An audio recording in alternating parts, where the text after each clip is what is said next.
And welcome to another exciting episode of the Super Fantastic Exchange. My name is Gary. Guys, I can't tell you how excited I am to bring to you somebody that I have been following on LinkedIn for quite some time.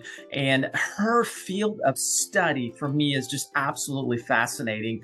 And I reached out to Adrianne Carter and asked her to join me on my show because I really was inspired by the things that she does and the information, the content that she shares.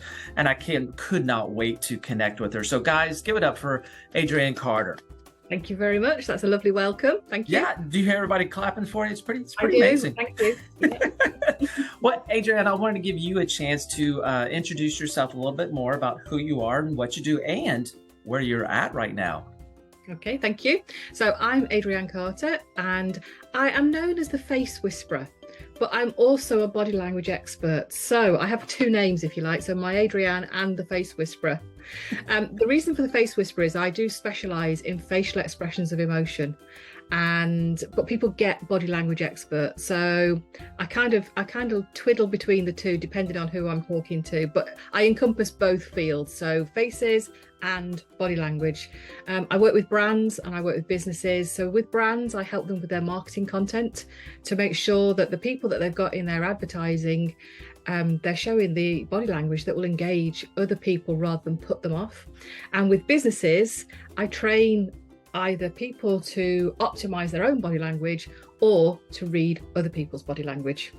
Wow, that's impressive. And guys, I can't tell you, that's why I was so intrigued with Adrianne, is because it's such a neat field of study to realize, how you, just your body language and your face, how the impact of that. And it was so neat.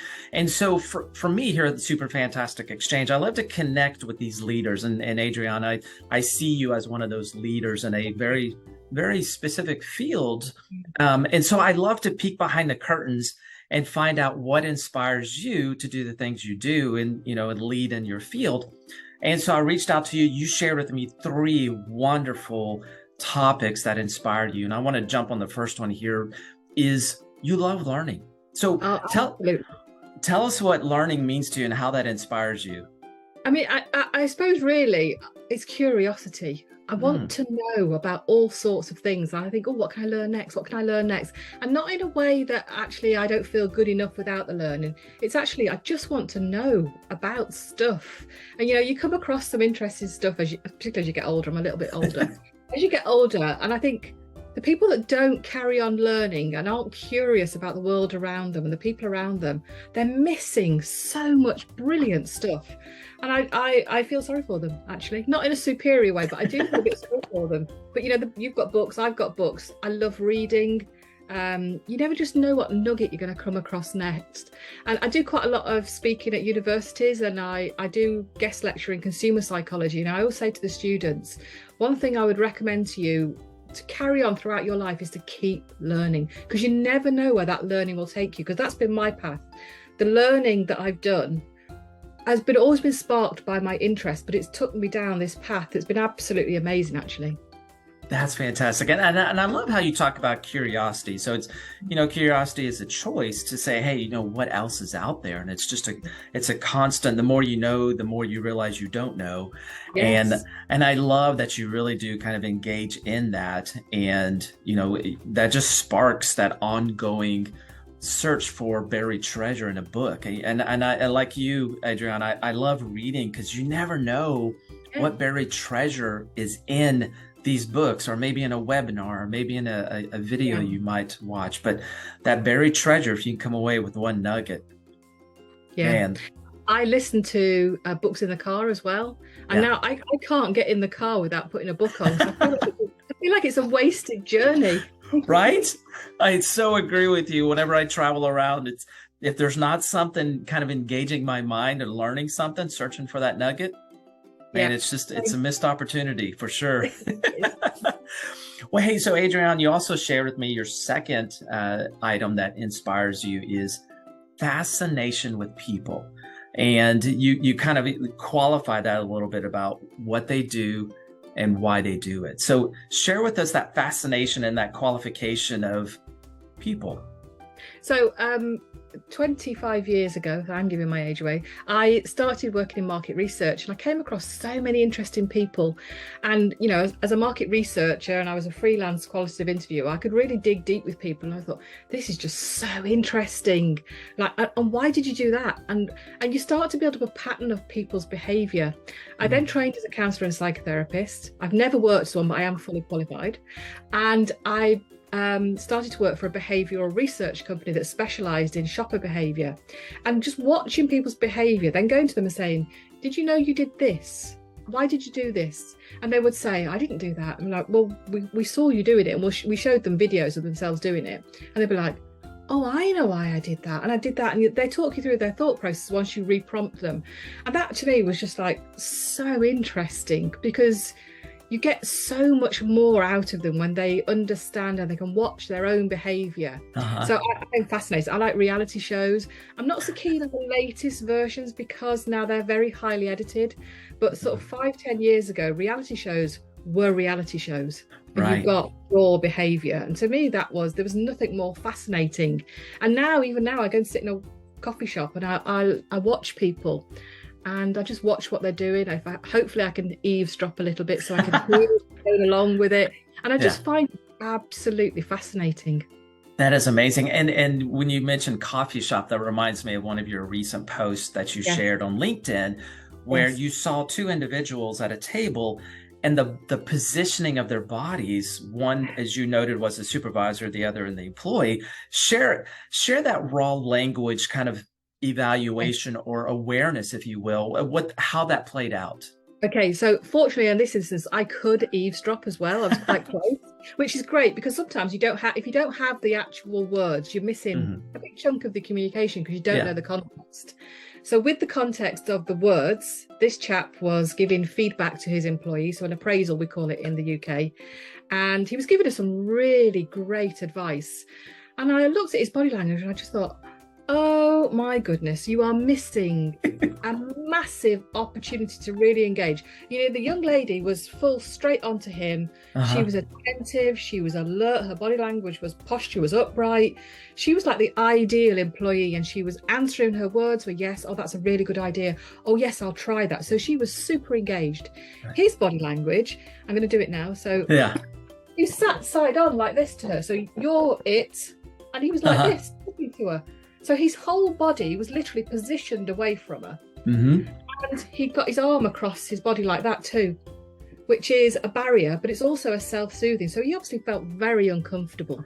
Wow. During that interaction. And the thing about body language is, one of the most truthful parts of your body are your feet.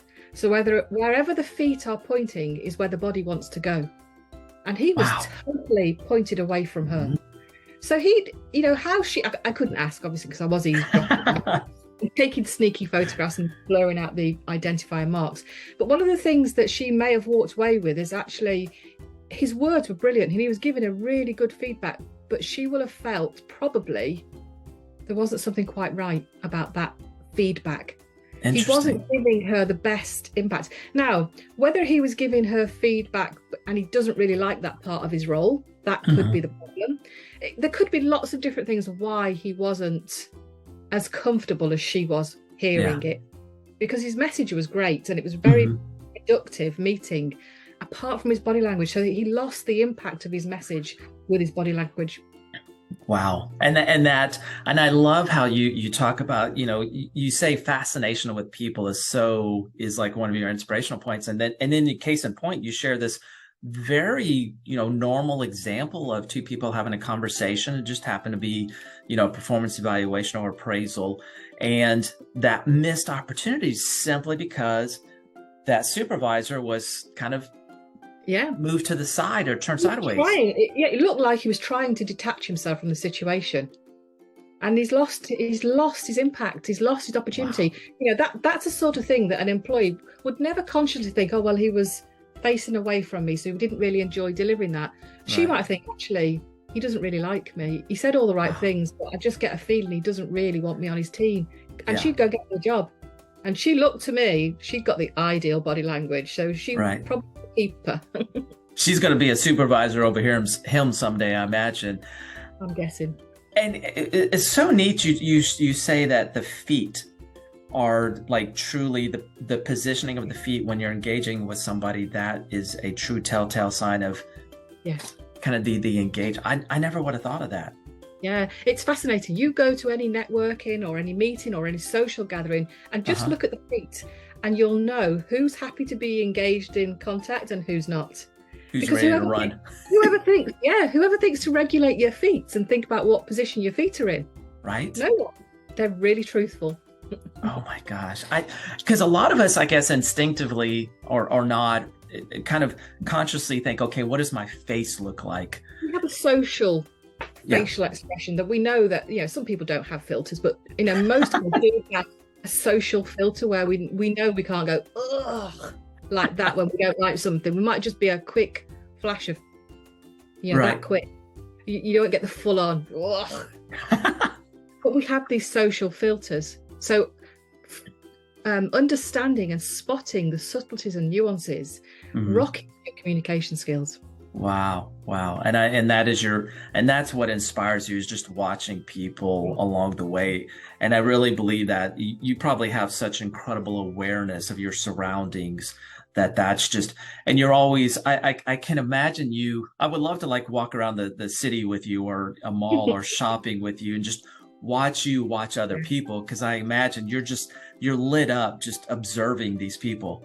Do you know, years ago, when I was first in the market research world, we had a big client, and they were like this, and we went to do some store visits because shopping was our speciality. And we went into this store, and she was like this. She wasn't convinced.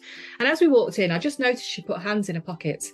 And I said to her, I didn't plan this. There was no forethought. I just said, well, you're not buying anything in here today. And she said, well, how do you know? And I said, well, you just put your hands in your pockets. That's like typical behaviour of someone is like, don't let me spend, hands in pocket. No intention of getting them out and getting my purse out. She went, right. We're saving for a mortgage, and you're absolutely right. I love this shop, but I can't buy anything. Oh wow. That was it. That sold the whole, and we earned a lot of money off that client just from that one thing that I hadn't even planned, or Yeah. It just comes to me sometimes. I just say things because I spot behaviour. And she was like, you're so right. It's like you read my mind. That's crazy. That's amazing. And and I imagine, all of us, if we take that moment to truly kind of open up our awareness of how people are reacting or engaging with us, that can really make a difference. That's the biggest thing. When I do any training or any workshops or anything at all, I say the biggest thing that you will benefit from is just putting your awareness on. Start noticing, because it's all there. It's all available. I'm not special. I've learned my trade and I've got a lot of experience, but I'm not special. If I can see it, everyone can see it. It's there, available for you. Yeah. Oh my gosh. And I love, there's a few posts that you've shared. One was about the quick wrinkled nose when an idea is brought up. I was like, oh my gosh, that was amazing. And then I think just recently you shared one about tapping the teeth. Yes. And I'm like, oh my gosh, there's just I can't tell you how amazing it is. Such a specialized kind of awareness. So I'm encouraging everybody who's watching this to follow Adrianne Carter on LinkedIn, because just the little nuggets of information, so valuable. So valuable. I'm passionate about learning, but I'm passionate about teaching too. Yes. Yeah. So, I'll learn, but I'll pass it on too, because I want everyone to learn. Right. And I can tell it comes across in your posts that you share. And that's what fascinated me about you. I was like, you were so freely sharing such deep wisdom that I imagine took you quite some time and, learning to really comprehend and understand. And here you are just sharing it with us. How amazing is that? Yeah. I love it. So, Adrianne, the third thing that you shared that inspired you was kindness. And that really that's special to me. You're speaking my language on that one, but share with us what that means to you, why kindness is such an inspiration for you. I mean, I worked for a charity, and I'm not going to name the charity, but I worked for a charity, not as a paid, as a volunteer. And the volunteers were absolutely lovely with the people that they were helping, but they weren't always kind to each other. And it was one side of human behaviour that I hadn't really seen before. I have a very nice life. I've got lots of lovely family and friends, and I had never come across unkindness. And I thought, actually, kindness in whatever industry you are in is super, super important, whether it's charity, whether it's business, life, family, friends, whoever it is, kindness. And I kind of made it my mission. Because I became quite a senior volunteer. My mission was that we will do everything with kindness, whether it's to our volunteers, to each other, to the people we're helping. Kindness becomes our watchword. And it's now, I don't volunteer anymore for them, but it's kind of become my watchword for life. So with this knowledge I have about body language and facial expressions, I'm super aware, as you've already said, of people, and I could use my knowledge very unkindly. But when I train anyone or do any workshops, my rule is we use this information that we have about other people with kindness. We ask gentle questions, we ask kind questions. We don't ever use it to accuse anyone. And, I'm not out there spotting liars.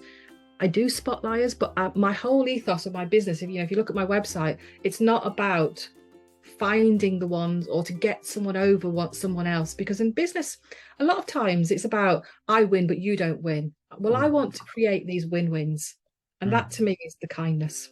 Wow. And I love it. You call it your watchword, which for me, call it watchword, core values, principles, however you want to kind of title it. But it sounds like to me that kindness is front and center.